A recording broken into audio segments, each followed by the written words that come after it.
Welcome back. An emotional and triggering day in court for the Miller hearing of the Oxford High School shooter. Yes, witnesses, including young students, have had to relive the trauma from the day of the shooting. Dr. Tonya Griffith is here with us now to break it down. Thank you so much for being here, Dr. Griffith. Thank you. Now, what does testifying in a setting like this do to a kid? Well, we start off with making sure, understanding that they're being re-traumatized. From the initial incident on to today, it's been a lot, and I can only imagine what some of those people who have witnessed this originally are actually going through.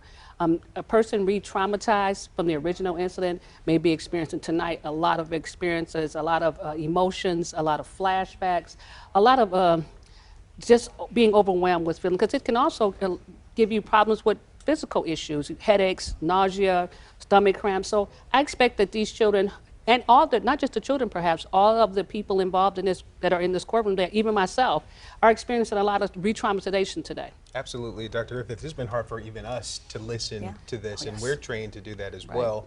For these people who had to actually live through that and then have to relive it now in detail, in some cases finding out even more about what he was thinking and how he was plotting, how do you move past that? Well, to be honest with you, I think it would be a slow roll to be able to move past it. I think we had gotten to a point where we were starting to, we had to all watch this and witness this in real time, and to starting to get back. But this time, they're giving out a lot of information that we had never known. And I know myself as a trauma clinician, I'm watching this, and the thing that triggered with me most today from watching it was some of the manifesto, some of the things we didn't know about. So today, to be able to go home and try to put all that back, push it back down, it's going to be difficult. And we have to understand that it is going to be difficult. It's going to be difficult more for children who are younger, who may not have had any of life experience to be able to gauge between the two. So we're going to have to, as a community, as a society, have to start all over again from the beginning. We can be re-traumatized. PTSD can be re-victimized, re-traumatized, and it's something that we may have to live with for quite a long time.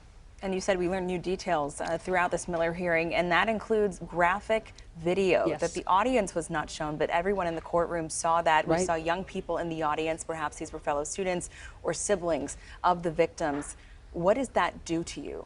Well, like I said a little bit before, a lot of times when you're going through, and the trauma itself is the brain's inability to be able to process this information. Now you're coming back again and you're watching it. Now you're seeing something you didn't even know from before. Those videos, that one picture that's the gun held to, that he had drawn, and it's held to the back of a drawn picture, that was something that none of us ever knew about before. But to see this and to be in that courtroom and to hear, so think about trauma as not just what you saw, but what you smelled, what you felt. And all those things, you had maybe started to work through them, now you got to start all over. So what that shooter did was unimaginable. Unimaginable, and yes. a lot of people have been very angry with him. But we've also been hearing a lot about his own personal trauma and neglect from his family. What kind of effects could that neglect or abuse have on a child? Well, this is sometimes the serious result of something like that. Abuse and neglect of a child can come out in many different ways. If things he was probably going through that we still will never know about. And I think a lot of this is not going to ever be known because they're not bringing all that to try. Everybody's not testifying. But what I think has happened to a child that's been a victim of any type of abuse or neglect, this can come out in this way. Sadly, this is what we're starting to see. He could have been bullied. It could have been a lot of things that plus he already may have been dealing with some form of mental illness that may have been undiagnosed. And so to go back now and to have to relive all this young man is suffering as well. Not to put any, I'm not saying he didn't know what he was doing. I don't know that. I've not done his competency hearing or anything like that, but I know that this child was suffering.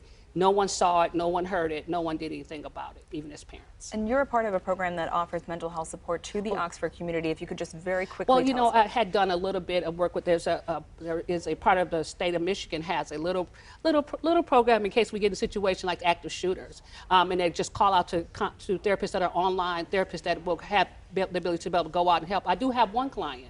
I can't say anything other than that. One client is he wasn't a victim, but he was part of the Oxford community, and I got him through that program to be able to offer him trauma counseling and therapy, to be able to give him some assistance in getting through this, as well as his family, because don't forget, not just the children, the family, the community, society. Everybody's traumatized by this.